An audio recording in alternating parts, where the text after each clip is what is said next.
Bem-vindos à Liga dos Inovadores, o podcast do Expresso sobre o que de inovador e mais distintivo está a ser feito em Portugal. Eu sou Pedro Lima. Eu, Elizabeth Miranda. E connosco temos o Frederico Carpinteiro. O Frederico é engenheiro biomédico, é empreendedor e é professor convidado de Gestão e Inovação em Bioengenharia na Faculdade de Engenharia do Porto. Fundou em 2016 a Adaptec, no Porto, uma empresa que criou uma tecnologia inovadora no encaixe de próteses e em 2025, no ano passado, portanto, vendeu a empresa à britânica Amparo e ficou como presidente executivo do grupo. E julgo que o Frederico será o terceiro convidado que passa por aqui, que foi já distinguido pela Forbes europeia, não pela portuguesa, como um dos jovens abaixo dos 30 anos mais promissores, não é? Já cá tivemos o Bruno Azevedo, da Advolt, já cá tivemos o Luís Valente, da Ilove, e agora o Frederico também na área das ciências e da saúde, e entretanto descobrimos em conversa antes de entrar aqui no estúdio que são todos amigos, é aqui uma geração bastante promissora. Exatamente. Estas distinções, isto não significa que nós escolhemos os convidados em função destas distinções, destes prémios. Não, pronto, é só mesmo para assinalar, porque de facto estes prémios são um reconhecimento. Exatamente. E assinalando outras coincidências entre os nossos convidados, porque também já vão sendo muitos, já passaram por cá mais de 40 de convidados. O Frederico é mais um jovem empreendedor que criou uma startup e, num curto espaço de tempo, fez um exit. Traduzindo, despertou o interesse de investidores internacionais e vendeu a empresa. E depois tem ainda outra particularidade, trabalha numa área que tem especial impacto social, não é? Também Exatamente. Vamos falar sobre isso. Sim, o Frederico já nos vai explicar o que fazem, como fazem e o prazer e também o dinheiro, naturalmente, que tiram do negócio.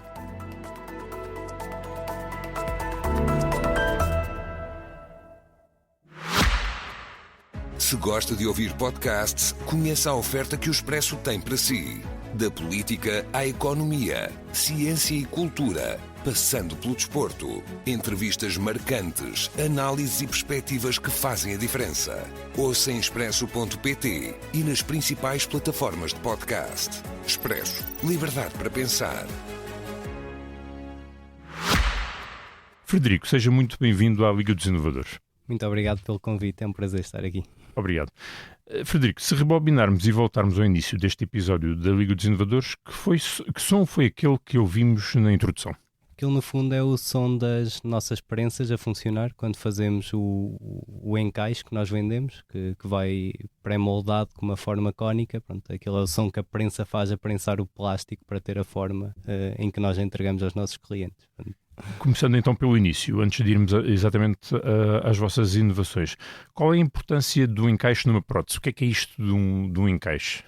Portanto, o encaixe, no fundo, é a parte da prótese que vai receber o membro amputado. Portanto, acaba por ser a parte mais importante da prótese, porque é aquela que vai ser responsável pelo conforto do seu utilizador, mas também pela capacidade que o utilizador tem de controlar a sua prótese.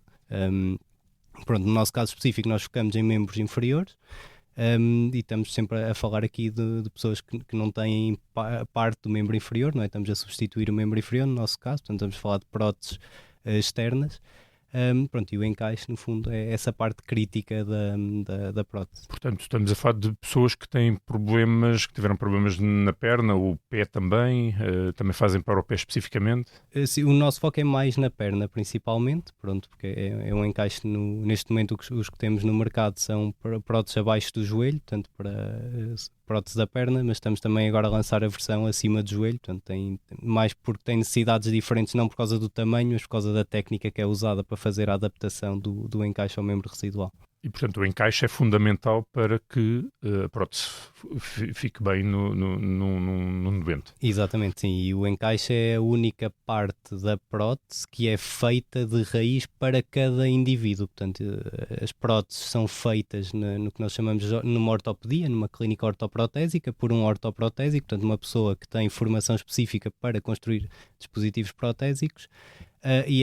O que ele faz é selecionar os melhores componentes para aquele utilizador em específico, depois vai assemblar todos esses componentes, vai criar o encaixe de raiz, que também vai assemblar esses componentes e depois vai testá-lo e vai adaptá-lo o melhor possível ao seu utilizador. Então vamos só criar uma imagem para todos que nos estão a ouvir conseguirem perceber o que isto é.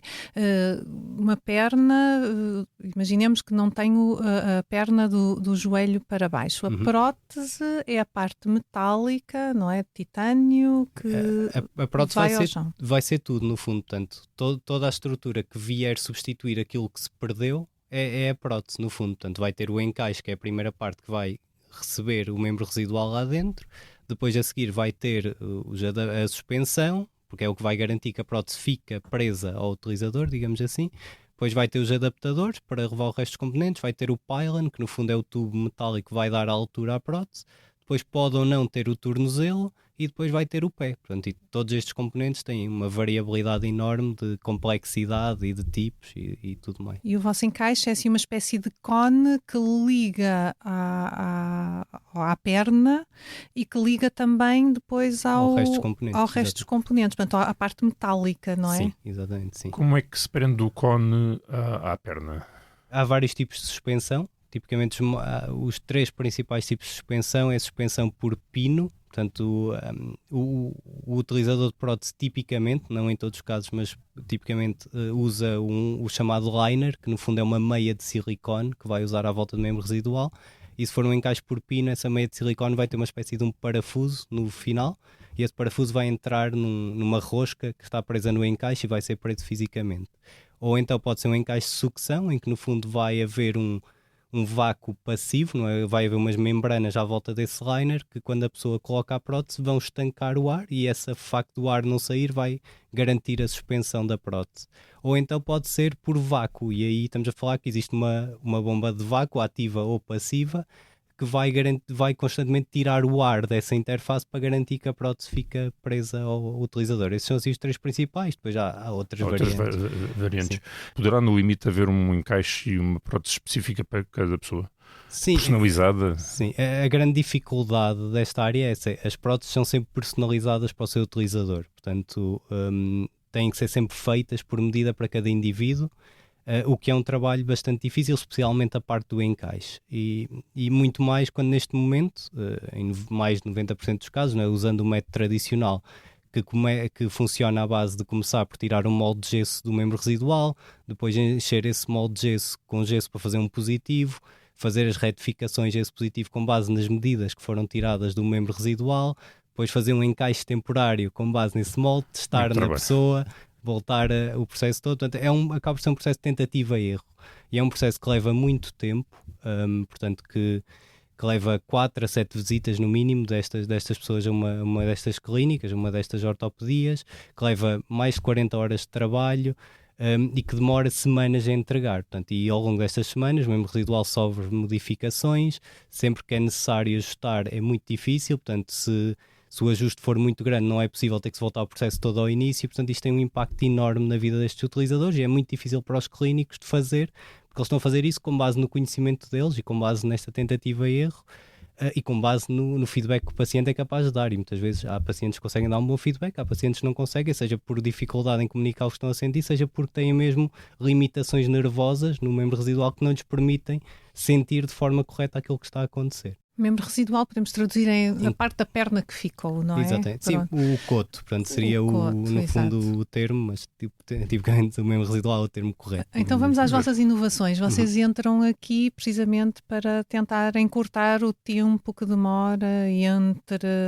o início, para acelerar o processo, não é? O encaixe do... Sim, pronto, a grande diferenciação é o nosso encaixe, é um encaixe de fitting direto, portanto o encaixe final é moldado diretamente no membro residual da pessoa, portanto não há aqui passos intermédios e é à base de um plástico termomoldável, que isto significa que nós conseguimos entregar uma prótese final em menos de 2 horas e a pessoa pode seguir a sua vida, com a grande vantagem que o nosso encaixe, ao contrário dos encaixes normais, é remoldável totalmente até 5 vezes, ou seja, se a pessoa tiver alguma modificação porque ganhou mais músculo, ganhou mais peso, perdeu peso, pode simplesmente voltar à clínica, volta-se a aquecer o encaixe, volta-se a adaptar e não é preciso um encaixe novo, nem é preciso, e está novamente otimizado para aquela pessoa. Portanto, permite aqui que no ciclo de substituição da prótese que a pessoa consiga ter sempre um encaixe otimizado sem novos custos, digamos, do ponto de vista material.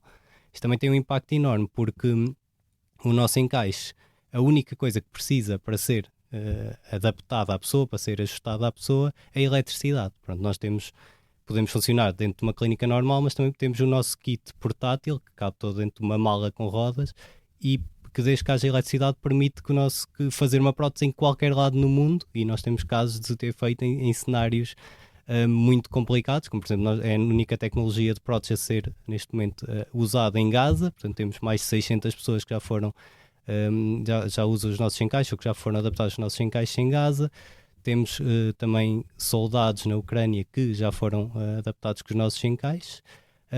Mas também temos depois os nossos clientes habituais em clínicas normais em muitos países, na Europa, nos Estados Unidos, na Ásia. Mas é interessante esses exemplos que dá. É possível fazer esse vosso trabalho à distância? Não é necessário ter sempre o paciente próximo para fazer o teste? Como é que isto se faz? Sim, é sempre feito diretamente no paciente por parte de um ortoprotésico, portanto por parte de uma pessoa que tem o treino de montar a prótese, de alinhar a prótese, de fazer o fitting da prótese. A grande diferença é essa, é como pode ser feito de forma móvel, digamos assim, em qualquer lugar e em menos de 2 horas, permite-nos lidar com uma grande panóplia de cenários, permite-nos ver pacientes muito mais rápido, permite que os pacientes comecem a andar imediatamente, não terem aquele delay durante a fase de reabilitação. Portanto, no caso de Gaza, por exemplo, foram criadas umas unidades móveis, umas carrinhas equipadas, e eram os clínicos do exército da Jordânia que faziam o serviço clínico em Gaza, porque eram os únicos que podiam entrar e fisicamente adaptar o produto às pessoas. Portanto, e fazer o serviço clínico é recolher imagem da perna amputada, depois mandar para vós? É o quê? Não, no fundo o nosso encaixe, como é um termoplástico, que acontece, por exemplo, no caso do serviço móvel, nós temos um forno móvel. O que é o nosso forno móvel? Imaginem uma espécie de uma tenda automática, não é? Como aquelas tendas de 3 segundos, pequenina, portanto em forma cilíndrica.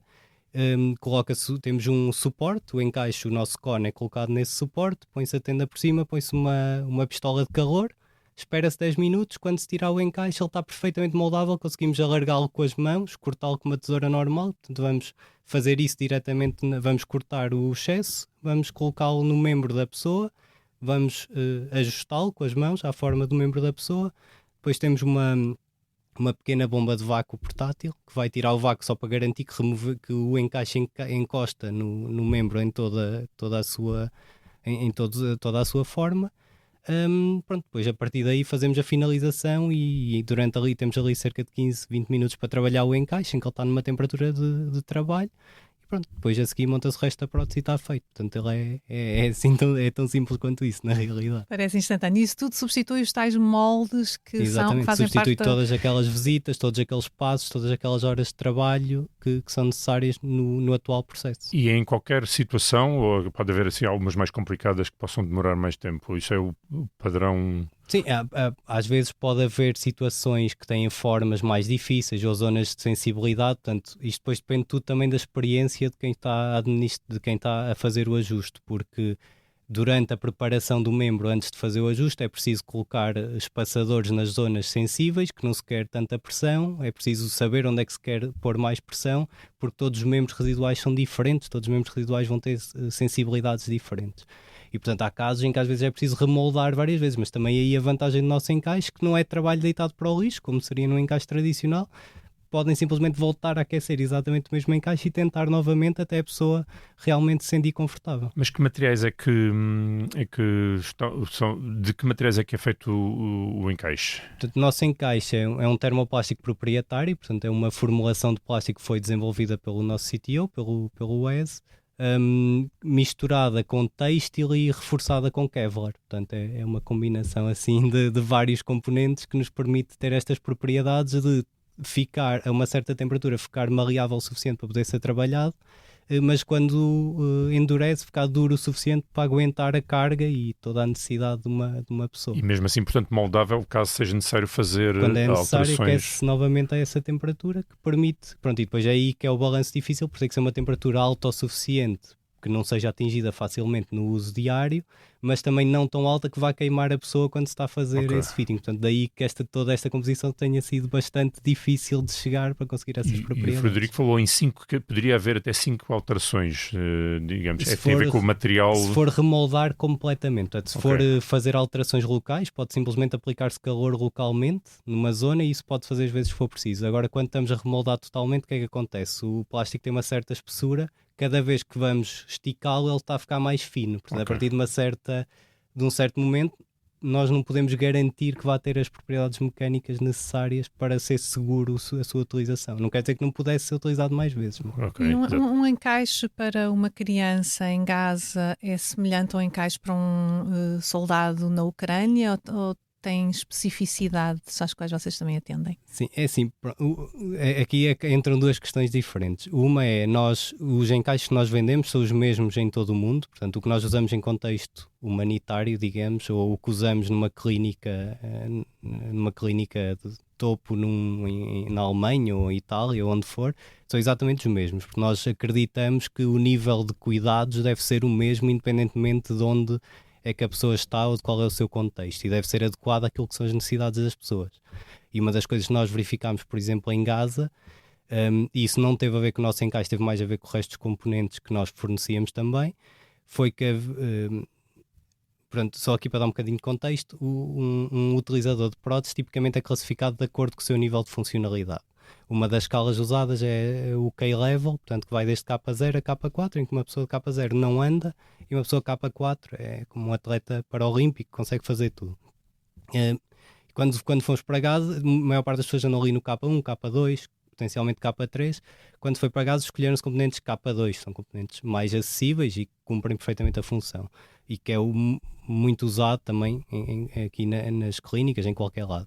O que se verificou foi que as pessoas em Gaza eram muito mais ativas e tinham muito mais necessidade do que aquilo que era o nosso utilizador normal num país desenvolvido ou num cenário estabelecido. E então depois isso, como nós também temos os nossos dispositivos de recolha de dados que foi usado lá e permitiu-nos ajustar a oferta e começar a fornecer componentes de K3. Porque nós tivemos pacientes, primeiro dia a usar prótese, a fazer mais de 10 km a pé nas primeiras 24 horas, que é uma coisa que eu nunca tinha visto antes. Portanto, por necessidade, não é? Necessidade de ir buscar água, de providenciar para as famílias. Portanto, isso tem muito impacto. Portanto, a nossa crença é essa, é que a qualidade do dispositivo protésico deve ser a melhor para o caso específico, para a sua utilização em qualquer sítio, independentemente do contexto, e essa é uma das coisas que nos diferencia nestes mercados em desenvolvimento, é essa a nossa abordagem. Do ponto de vista do produto em si, que tinha perguntado, existem diferenças, sim, e o encaixe pediátrico que nós desenvolvemos e lançámos o ano passado, que é o único encaixe pediátrico do mundo, off the shelf, foi desenvolvido em resposta às necessidades em Gaza. Portanto, nós vimos que havia muitas crianças que tinham essa necessidade e o encaixe que nós fornecíamos, apesar de conseguir ser utilizado por algumas crianças a partir de uma certa idade, era muito pesado para aquelas crianças, porque lá está, tem mais plástico, tem mais espessura, tem um tamanho maior.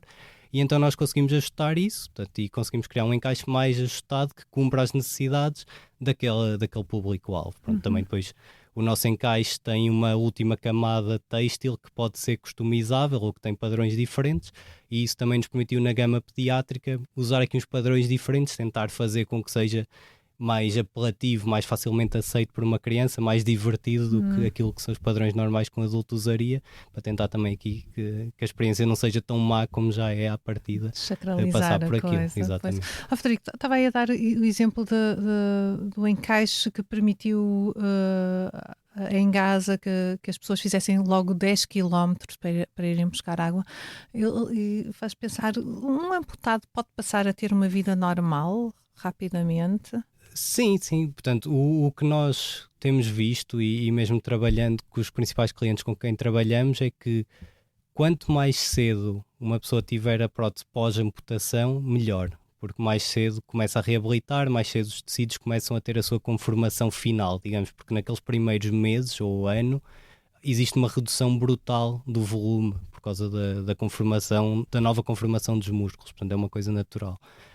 Portanto, quanto mais depressa esse processo ocorrer, melhor, e é aí onde nós temos alguns dos nossos principais clientes aqui na Europa, é nesses pacientes, nós chamamos de pacientes primários, que são aqueles pacientes que ainda estão no centro de reabilitação, que acabaram de ter a amputação e que conseguir fazer o fitting diretamente no centro de reabilitação e dar uma prótese rapidamente, para que pode ser usado naquele primeiro período de 6 meses sem ter que estar a passar por todo este trabalho, é fundamental, até porque essa prótese depois vai precisar de mudar várias vezes ao longo desse período. Então temos aí acaba por ser o caso ideal, digamos, para o nosso produto nestes mercados. Mas quando falamos depois destes cenários do país em desenvolvimento, não existe um sistema de saúde que suporte as pessoas durante esse período em que não podem trabalhar, em que não podem deslocar-se, não é? Portanto, torna-se ainda mais crítico que as pessoas consigam retornar à sua atividade normal, porque muitas vezes as suas famílias dependem disso, não é? Portanto, daí que o impacto seja muito maior do que é num país desenvolvido. Mas na Ucrânia, por exemplo, um soldado com uma perna amputada e com uma prótese pode voltar ao campo de batalha? Sim. Há casos desses, sim. E há um vídeo na internet de um soldado a carregar outro numas escadas que está a usar um encaixe nosso, por exemplo. Portanto, eles conseguem depois fazer todas as atividades, e uma prótese bem adaptada e bem ajustada às necessidades do utilizador deve ser capaz de replicar o máximo possível aquilo que era a perna que existia anteriormente. Esta vossa tecnologia pode ser usada também para os braços? Sim, nós não temos ainda uma versão do produto que seja adaptada para isso, mas sim, não existe nenhuma razão para que não o possa ser. Nós, neste momento, o foco é mesmo passar para a questão do acima do joelho, e aqui as limitações, uma vez mais, não tem a ver tanto com o tamanho ou com a forma, tem a ver com a técnica, como se ajusta o encaixe diretamente ao paciente, porque existem diferentes tipos de encaixe, diferentes tipos de técnicas, e portanto é preciso adaptar aquilo que são as técnicas atuais da indústria à utilização com o nosso material. E enquanto no encaixe abaixo do joelho isso é mais simples, digamos, não é simples, mas é mais simples, no encaixe acima do joelho torna-se mais difícil por causa de todas as limitações de espaço, de conformação de tecidos e tudo mais. Portanto, e vocês estão a trabalhar nessa, sim. E então poderão posteriormente passar então para os membros superiores. Também, sim. Portanto, tem ainda potencial de desenvolvimento da tecnologia. Sim. E produzem isso tudo no Porto? Sim, assim? Neste momento produzimos nos Estados Unidos e no Porto, portanto temos duas fábricas, mas sim, estamos a crescer no fundo a nossa fábrica aqui em Portugal, que começou a produzir no final do ano passado, e o objetivo é que se torne a principal centro de produção da empresa. Nós, naturalmente, que há sempre uma pergunta sobre quem são os principais clientes que têm. Neste momento vocês têm, naturalmente, clientes muito específicos, alguns deles, portanto, em zonas de guerra. Sim, é assim, nós temos os nossos principais clientes, temos um centro de reabilitação na Eslovénia, que é um dos nossos principais clientes, temos um grupo de clínicas em Itália, temos alguns clientes nos Estados Unidos também. Depois, obviamente, temos a NGO com que trabalhamos em Gaza, que é da Jordânia, que é um dos nossos principais clientes também, o distribuidor com que trabalhamos na Ucrânia, mas nós estamos em mais de 40 países, portanto temos muitos clientes espalhados por muitos países diferentes. Sim. E Portugal? Portugal, temos vários parceiros de teste com quem testamos as tecnologias, mas não temos nenhum cliente em Portugal a usar ativamente os nossos produtos de forma comercial. Não. E tem assim alguma explicação para isso? Um mercado mais conservador? Não, uma inovação da qual ainda se desconfia? O que é que pode ser? Não, eu acho que é uma mistura de várias coisas, isto na minha perspectiva. Portanto, Portugal é um mercado pequeno do ponto de vista de próteses. Pronto, já é um mercado pequeno, naturalmente somos uma população mais pequena, do ponto de vista do número de utilizadores é ainda mais pequeno. É um mercado onde a maneira como as comparticipações para esses dispositivos funciona é muito complicada, portanto é muito difícil para as ortopedias ter o tipo de comparticipação necessário muitas vezes para entregar o tipo de próteses que os doentes precisam, e como não há muitos pacientes e a comparticipação é difícil, não existe aqui um incentivo para fazer ou usar tecnologias novas, não é? Portanto, se calhar estivermos a falar noutros países, se calhar existe uma pressão porque têm mais pacientes do que aqueles conseguem ver, ou porque o custo de mão de obra é muito alto e precisam de otimizar para melhorar as margens, ou porque a comparticipação por parte das seguradoras é maioritariamente privada, então existe uma grande pressão para que se faça diferente. Aqui não existe nenhuma dessas situações, portanto é um mercado um bocadinho diferente, existe muita vontade e daí que nós tínhamos muitos parceiros de teste e seja aqui que nós testamos novos desenvolvimentos, porque as pessoas realmente querem fazer, mas muitas vezes a dinâmica do mercado em que operam não lhes permite fazer de forma diferente. E este sistema é muito mais caro do que o tradicional. Se considerarmos apenas os materiais usados para fazer o encaixe, é mais caro, mas se colocarmos depois o tempo de mão de obra associado, fica bastante mais barato. Portanto, daí que essa pressão também tenha algum impacto, porque é aí que está a grande diferença, não é? Porque se considerarmos 40 horas de trabalho para 2, estamos a falar aqui de uma mudança brutal, para não falar do timing entre fazer o serviço e receber o pagamento, não é? Também muda drasticamente. Exatamente. Não é? Claro. Portanto, há aí um impacto grande desses dois pontos de vista. E quantos encaixes já venderam? Têm assim contabilizados desde... Mais de 6 mil, sim. Mais de 6 mil. Sim, desde o início. Portanto, sabemos que temos mais de 6 mil utilizadores com... Algum que tenham especial carinho, que recordem assim com especial... Porque isto de facto estamos a falar de um negócio de grande proximidade. E que muda a vida das pessoas. Não, há duas situações que para mim, pessoalmente, que pronto, a nossa equipa de vendas e clínica que vai aos sítios para fazer as demonstrações e dar os treinos aos clínicos das clínicas, aos distribuidores com quem trabalhamos, vão partilhando, não é? Às vezes os vídeos ou as histórias. Eu acho que assim as duas que me marcaram mais, uma foi de um senhor em Gaza e o vídeo está disponível, portanto que dele a explicar como aquilo mudou drasticamente a vida dele, porque ele de repente podia providenciar podia tratar da família novamente, portanto o impacto que aquilo teve e vê-lo a falar dessa experiência foi muito impactante, perceber o impacto que o nosso produto realmente pode fazer, não só na vida da pessoa, mas na vida das pessoas que estão à volta dessa pessoa.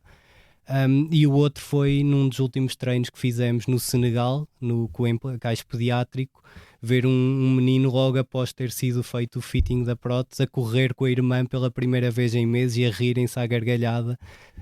Acho que é assim, é impactante ver esse retorno a essa pequena normalidade. Exato, aqui vemos de facto como o vosso produto, vocês veem como o vosso produto consegue ter tanta influência na qualidade de vida das pessoas. Não quer dizer que outros produtos que sejam vendidos por outras empresas não tenham, mas exatamente. Neste caso é mesmo algo que se nota logo de imediato. Sim, até porque uma das nossas grandes missões enquanto empresa é tornar o cuidado protésico mais acessível a nível mundial, porque se nós olharmos para os dados que estão disponíveis, estima-se que apenas cerca de 15% da população que precisa de próteses tenha acesso a elas a nível mundial, ou seja, a grande maioria das pessoas, e não estamos só a falar nos mercados em desenvolvimento, não tem acesso a cuidado protésico, seja por não haver infraestrutura, seja por não ter capacidade para se transportar, seja por não ter meios para pagar por esse cuidado. E isto é muito difícil, não é? Se pensarmos no enorme número de pessoas, não é? Que se nós só na Europa e na América do Norte sabemos que são cerca de 6,5 milhões de amputados de membro inferior, e esse número parece que duplica até 2050. Na Europa e Estados Unidos. Só Europa e Estados Unidos, por causa do aumento da esperança média de vida. Os amputados agora vivem muito mais, o que significa que o número de pessoas a necessidade desse cuidado é muito maior. Saber que a grande maioria dessas pessoas não tem acesso a esses cuidados, e isso não tem impacto só para elas, tem impacto para as suas famílias, para a sociedade em que vivem, é muito chocante, digamos, nos dias de hoje, porque parece-nos um problema de nicho. Se calhar nós não estamos habituados a este problema, nunca o vimos, até porque uma das coisas que se vê muito, especialmente aqui em Portugal e noutros países da Europa, é que as pessoas que usam próteses não gostam de mostrar que usam próteses, portanto, tipicamente nós nem nos vamos a perceber. É quase invisível. Exatamente, torna-se um problema invisível, e isso é muito difícil, não é? E depois é muito complicado pensarmos nisso, nesse enorme impacto que tem para essas pessoas, para as famílias, para a sociedade de forma geral, estas pessoas todas que não conseguem retomar a sua vida normal porque não têm acesso a isso. São 15%, disse 15%, não é? Acho que deveria haver algum incentivo da parte dos próprios Estados para apoiar, portanto, essas pessoas? Em muitos países já existe esse apoio. Eu acho que tem muito a ver também com a forma como o processo funciona, não é? Por ser um processo difícil que requer a infraestrutura. Agora com a nossa solução nós estamos a tentar sempre criar novas tecnologias para que isso não seja o caso, mas quando pensamos na quantidade de infraestrutura que era necessária para fazer uma prótese, não é? E pensamos na realidade de muitos países, não é? Nós estamos habituados à nossa realidade, que é tudo pertinho, não é? Exato. Portanto, se as clínicas estiverem no Porto e a pessoa viver a 1 hora do Porto, ir 7 vezes ao Porto não vai ser um problema, não é? Ainda por cima temos um sistema de saúde que pode ajudar-nos nas deslocações e tudo mais. Agora, se pensarmos num país como a África do Sul, em que se calhar a maior parte da população vive fora dos centros remotos e estas infraestruturas estão nos centros remotos, como é que as pessoas vão conseguir deslocar-se? Ou até nós temos um cliente na Austrália. As pessoas têm que voar de avião para ir às clínicas, porque o país é tão grande e a infraestrutura está tão concentrada em certos meios, portanto, torna-se um desafio gigante, por muito apoio que exista, não é? Existe como a procura e a oferta não é balanceada como noutras situações, é muito difícil criar a infraestrutura para dar suporte a isso. Daí que esta possibilidade de fazer unidades móveis e ir à pessoa, em vez de ser a pessoa a vir à clínica, possa fazer toda a diferença para mudar a realidade do ponto de vista de acesso. Isso é mesmo de facto revolucionário, não é? Exatamente. Quer dizer, conseguir chegar às pessoas onde quer que elas estejam. Pois eu acho a estatística bastante impressionante, os 15%. Sim, eu, por exemplo, também vos posso dar aqui depois é muitas vezes também a ideia, por exemplo, se olharmos para o caso dos Estados Unidos, uma prótese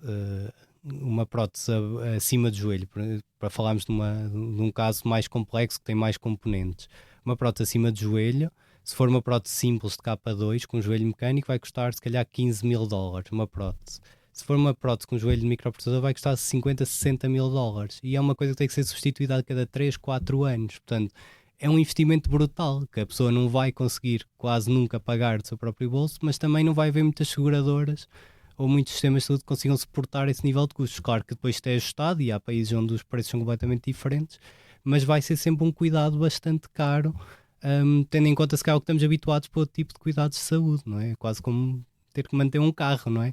Portanto, é uma situação difícil de gerir também. E a vossa expectativa é que consigam a prazo ir baixando os preços também para tornar isto mais Sim, nós conseguimos acessível. já entregar, lá está, um pacote, digamos, principalmente no caso abaixo do joelho, que consegue estar dentro de um valor razoável, não é? Se calhar não é tão barato como outras ofertas que existem por parte de outras NGOs, que são mais focadas em soluções mesmo muito mais low cost, mas como há esta nossa crença que tem que ser não interessa só dar uma prótese, tem que ser uma prótese verdadeiramente funcional para aquilo que a pessoa precisa no seu dia-a-dia, então é mais cara do que essas soluções, mas mais barato do que as soluções normais.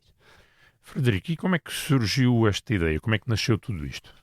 Pronto, do ponto de vista desta ideia de encaixe, isto surgiu por parte do Wesley, o outro cofundador, que está nos Estados Unidos. Portanto, ele é engenheiro mecânico e estava a estudar a parte de design para interface humano. Portanto, ele estava a estudar essa parte de soluções focadas no ser humano. E na altura, ele no projeto final de curso, foi convidado a juntar-se a um programa internacional onde lhe deram um desafio de ele ir perceber o que é uma amputação. Portanto, a questão era esta, o que é uma amputação? E na altura juntou-se com uma equipa internacional e foi para a África do Sul explorar esta questão. Pronto, foi quando ele percebeu que havia este grande problema de acesso. Portanto, que a infraestrutura estava toda nos centros citadinos, mas as pessoas estavam em zonas extremamente remotas e que não havia forma de aceder ao cuidado. E então ele criou uma forma de poder fazer de forma móvel e de poder o cuidado ser levado às pessoas e não o contrário. Portanto, e foi daí que surge toda esta ideia. Depois, do meu ponto de vista, não é? Quando comecei a trabalhar nisto do lado da Adaptec, não é? Que depois foi adquirida pela Amparo, eu comecei a trabalhar nisto mais da perspectiva de, sabendo que o encaixe é a parte mais importante da prótese, trabalhá-lo como tentativa e erro não me parecia uma abordagem fizesse sentido nos dias de hoje. E então o que nós estávamos a trabalhar e que ainda temos agora também na Amparo e que estamos a trabalhar é ter dados que nos permitam de forma objetiva perceber o que é que cada indivíduo precisa para conseguirmos dar uma prótese o mais personalizada da forma mais correta possível para as necessidades daquela pessoa. Portanto, e é aqui que depois surge aqui a união, não é? De um lado tínhamos já o hardware que é possível de ajustar no momento do fitting, do nosso lado a parte da recolha de dados que nos permita saber exatamente o que é que cada pessoa precisa. Como é que fazem essa recolha de dados? Nós neste momento temos um sistema que é o Motio, que no fundo é um um Activity Monitor, portanto um monitor de atividade, que permite registar a atividade da pessoa no seu dia-a-dia. Portanto, nós tipicamente colocamos esse dispositivo na prótese durante 2 semanas. Depois, quando a pessoa volta à clínica, é gerado um report automático que vai dizer o nível funcional dessa pessoa. Portanto, esta pessoa é um K2 ponto qualquer coisa. Portanto, no nosso caso, nós vamos à casa decimal, que no sistema atual não vai, através dos questionários, porque a parte decimal vai nos dizer o potencial daquela pessoa, não é? Portanto, se é um 2.8 e está a usar componentes K2, se calhar se tivesse componentes K3, conseguia ser um K3. Portanto, tem a ver com isto. E isto é muito importante, porque uma pessoa de baixo nível funcional não vai beneficiar de componentes de alto nível funcional, porque não vai conseguir controlá-los.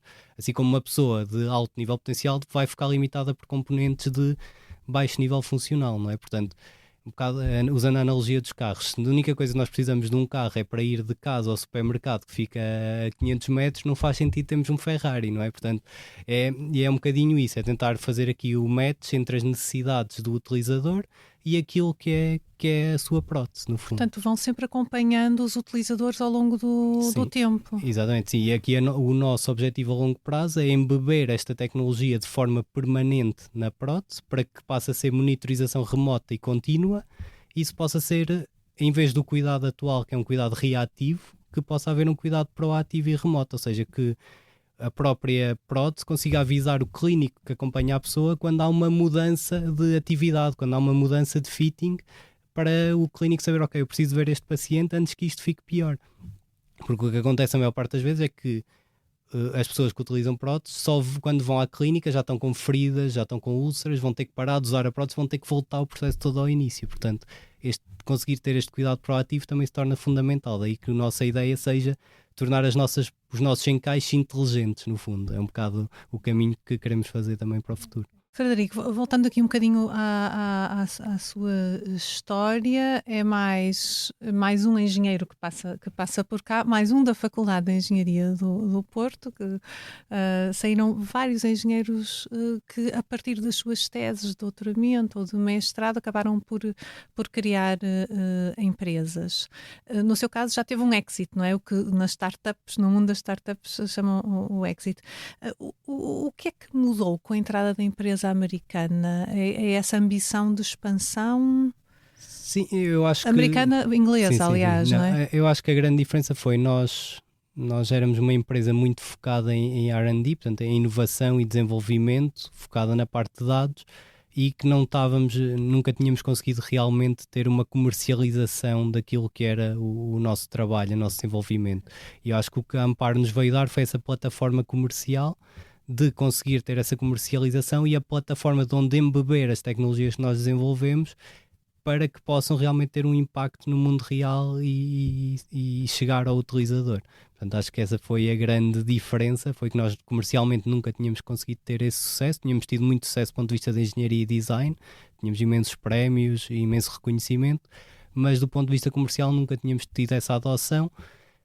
Lá está, porque a maneira como os sistemas de reembolso funcionam, como o produto estava montado, não era ajustado às diferentes realidades, e aqui a Amparo vem-nos dar essa plataforma e esse alcance, e pronto, acabou por ser aqui o match ideal, digamos, entre as duas partes. Okay. E a equipa portuguesa mantém-se toda, não é? Toda integrada? Sim, a equipa que tínhamos na altura da aquisição, sim, manteve-se toda, e já expandiu, entretanto, também. O Frederico continua a ser acionista da empresa? Sim, sim. E quem são os principais acionistas nesta fase? Portanto, sou eu, é o Wesley, que é o fundador e o inventor, digamos, da tecnologia, portanto, que está nos Estados Unidos. Depois o Stuart, que é britânico e com quem eu já trabalho há muito tempo, portanto, que era chairman tanto da Adaptec como da Amparo, portanto, ele trabalhava com as duas empresas.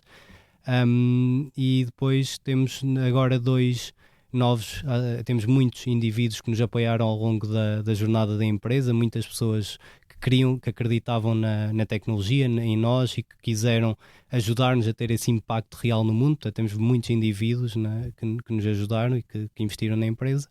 Mas agora, assim, mais recentemente e com maior relevância, tivemos a 3XP Global, que o seu fundo de impacto, que investiu em nós em setembro do ano passado, E depois em dezembro do ano passado a Save the Children Global Ventures, que é o VC arm da Save the Children, portanto, se calhar a maior NGO focada em ajudar crianças a nível mundial, que também investiu em nós e que está ativamente na nossa cap table. Portanto, temos 2 fundos de impacto neste momento a trabalhar connosco, o que é muito importante porque lá está, tem esse foco não só na parte económica, tornar isto num negócio bem sucedido, que todos queremos, mas de ter um real impacto para tornar o mundo um mundo melhor e ajudar pessoas. E isso é algo que vos move também, verem que podem fazer a diferença na vida das pessoas para as quais trabalham, no fundo. Sim, eu acho que é o que eu costumo dizer, a coisa que une toda a gente que trabalha na Amparo e que faz com que toda a gente que trabalha na Amparo passe pelos sacrifícios que passa e se sujeita a tudo isto, não é? Como é o meu caso também,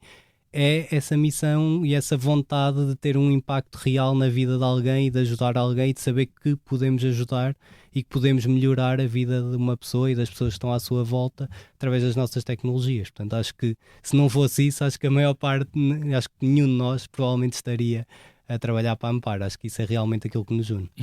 Mas isto também passou por alguma experiência pessoal de algum de vocês que tenha sido, portanto, vivido de perto algum caso destes, ou foi algo de facto que surgiu nas vossas investigações? Não, por acaso, pronto, isso é uma coisa que nos perguntam muito e efetivamente não existe nenhuma história pessoal de nenhum dos fundadores de ter surgido por causa disso. Teve mesmo a ver, de uma forma ou de outra, viemos parar a esta área e apercebemos do quanto a tecnologia ainda podia fazer por esta área e por estas pessoas, e então a partir daí começámos a trabalhar. Pronto, e costuma-se dizer que uma vez que se entra nesta área de prótese e ortótese não se sai, e parece ser uma realidade. A maior parte das pessoas que eu conheço que entraram para esta área, vindo de áreas muito diferentes, todas ficam porque o impacto é tão grande e é tão real e é tão palpável que as pessoas depois se apaixonam, entre aspas, por este meio que é tão complicado e é tão difícil de navegar. Pode expandir muito ainda do ponto de vista tecnológico, não é? Esta ligação entre o corpo e a máquina. Sim, e essa é a razão, para mim, pessoalmente, que eu entrei para esta área, sempre foi essa. Eu sempre tive um fascínio muito grande por capacidade de replicar algo que foi perdido no corpo humano, porque é uma máquina tão complexa, ser capaz de replicar isso do ponto de vista mecânico ou tecnológico é um desafio enorme e que me fascina muito pessoalmente e sem dúvida que é uma das coisas para onde nós queremos caminhar, e daí a ideia de tornar as nossas tecnologias cada vez mais inteligentes e cada vez mais autónomas para que possam realmente ter um impacto gigante na vida das pessoas. Num cenário muito futurista, seria possível imaginarmos que conseguimos reconstituir partes do corpo que se perderam de uma forma quase perfeita? Enfim, muitas vezes vemos nos filmes de ficção científica coisas fáceis a acontecer, sim, não é? Sim, sim não, sem dúvida. É assim, com a evolução que a tecnologia tem, não há razão nenhuma para que não se consiga chegar a esse ponto, e até ao ponto de poder eventualmente ser melhor do que aquilo que existe naturalmente, e aí começam todas as questões éticas do que é que se deve ou não se deve fazer. Pronto, e é sempre uma das questões agora na área da saúde, com toda a evolução tecnológica, é importante, na minha perspectiva, que se comece a pensar desde já nas questões éticas de o que é que acontece quando nós conseguimos melhorar, não só corrigir ou curar, mas quando chegamos ao ponto que conseguimos efetivamente melhorar aquilo que existe. Onde é que se criam as barreiras, onde é que se põem os limites, o que é que se deve fazer, até torna-se toda uma questão muito mais complexa, que irá certamente acontecer, não sei daqui a quanto tempo, mas ao ritmo que a tecnologia está a evoluir, não há razão nenhuma para que isso não se torne possível. Portanto, a perspectiva estaria para outra conversa, mas abre-se assim um mundo em que quase à nascença trocamos uma perna porque vai ser mais eficiente do que a original, não é? É isso, começam a surgir todas essas questões e pronto, isso é um futuro que não acho que esteja assim tão próximo, mas que sem dúvida deve ser acautelado. Pois, isto dava de facto para outra conversa e liga-se à uma das nossas primeiras 3 perguntas, não é, Pedro?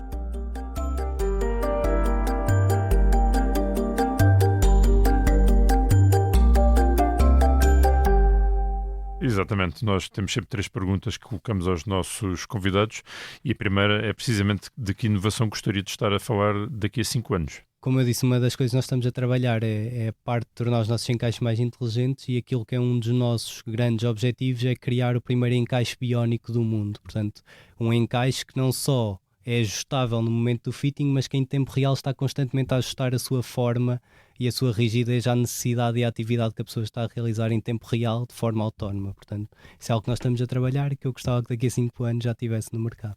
Portanto, se eu estiver a pisar uma poça ou se estiver a andar em cima da areia, que ele vá ajustando, é isto Sim, que é ou seja, biónico? vamos imaginar, eu estou sentado agora e ele vai relaxar para eu estar confortável. Eu levanto-me e ele contrai imediatamente, eu começo a correr, ele contrai mais para me dar mais segurança. Portanto, esse tipo de comportamento em que ele automaticamente percebe o que é que a pessoa está a fazer, percebe como é que está o fitting, como é que está a atividade e garante conforto máximo para conseguir funcionar como a perna que a pessoa teve antes, não é? Que não dá desconforto a menos que haja algum problema, e é esse o objetivo. Portanto, é uma prótese inteligente. Exatamente, sim. Ok, nós por acaso, antes quando estávamos aqui em preparação da conversa consigo, Frederico, estávamos a falar sobre o facto das próteses terem de ser tiradas, não é, à noite e montadas de manhã.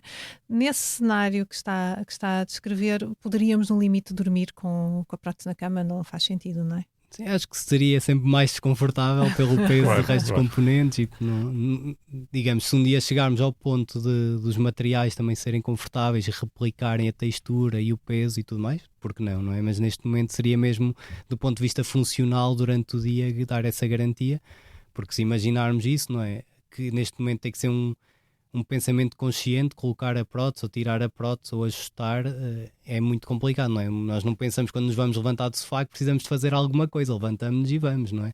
Portanto, conseguir remover essas barreiras era algo que nós gostaríamos muito de fazer. Mas isso implica ligar ao sistema nervoso, não é? Ou não? Não necessariamente. Se nós conseguimos recolher os dados através de sensores inerciais ou de outra forma que nos permitam detectar pontos de pressão na interface entre o encaixe e o membro residual, ou pontos de movimento, de ângulos, tudo mais, através de sensores, teoricamente conseguimos também fazê-lo sem que essa ligação tenha que existir. A próxima pergunta é: de que concorrente mais inveja, ou cobiça, ou admira? Se calhar não é tanto invejar, mas aqui o nosso principal concorrente do ponto de vista de encaixes que podem ser feitos fit diretamente ao paciente é a Ossur, que é um dos grandes players na área de ortóteses e próteses, portanto é a segunda maior empresa da área, e é uma empresa que eu acho que em certas coisas admiro bastante, porque eles têm muita inovação. Portanto, eles acabaram por adquirir na altura a empresa que desenvolveu o primeiro braço biónico do mundo,